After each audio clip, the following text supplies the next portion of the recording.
বিসমিল্লাহির রহমানির রহিম।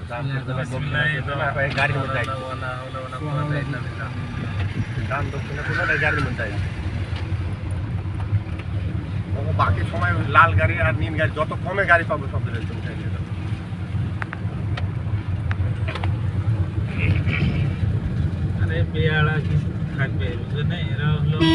জন্য আমার এই সারাদিন রাত গাড়ি খাওয়া লাগছে মেয়েগুলোর জন্য। কেন?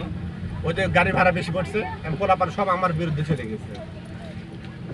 না না, এটা তো অতিরিক্ত করছে আসলে। এটা তো আমি সমর্থন কখনোই করি না। কোনটাকে? এই অতিরিক্তটা। এই যে মানে বাইরের লোক হলে কেমন করে এখন এটা হয়ে গেছে কিছু করার নেই। সেটা না, আবার ওরা এই গাড়িতে চড়তে আসছে, ওটাকে সাদা করতে ওই গাড়িতে তোমার ওই গাড়িতে চড়তে আসছে। মাশাআল্লাহ, এটা ব্যাপারে সচেতন। ওই স্যার কি বলবো স্যার, আমাদের ওই এক স্যার বলতো কি, ওই যখনই কোনো কঠিন কাজ করো না না আমরা নেই, আমরা কিভাবে এটা করবো, আর যখনই বিদেশ যাওয়ার সুযোগ এলো তখন আমরা না আমরা যাবো।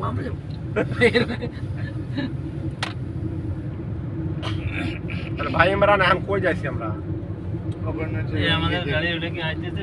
আমরা এখন রোহিঙ্গা ক্যাম্পের উদ্দেশ্যে রওনা হচ্ছি। আমার ওই গাড়ি তো সবই চিনে। রোহিঙ্গা ক্যাম্প ইমরান ওই গাড়ি সব চিনে না? দেখে ভিডিও চলতেছে না, ওই যে চলে যাব টেকনাফ হয়ে ইনানি বিচ,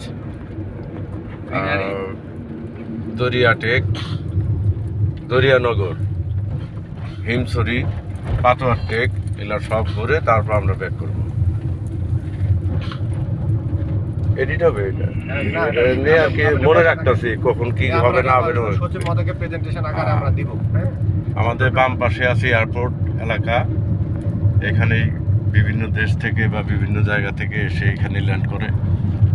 আমাদের অফিসারগণ এখানে আসেন, এখান থেকে বিভিন্ন জায়গায় যাতায়াত করেন। কক্সবাজার মূল শহরের দিকে রওনা হচ্ছে। এখান থেকে আমরা মেরিন ড্রাইভ হয়ে সোজা চলে যাব। মেরিন ড্রাইভ হয়ে যাবেন না বাম দিক দিয়ে যাবেন? রামু দিয়ে। ও রামুর দিক দিয়ে যাব।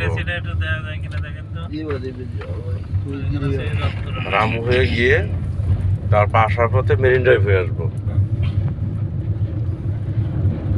আশা করি আমাদের জার্নিটা খুব সুন্দর হবে ইনশাআল্লাহ।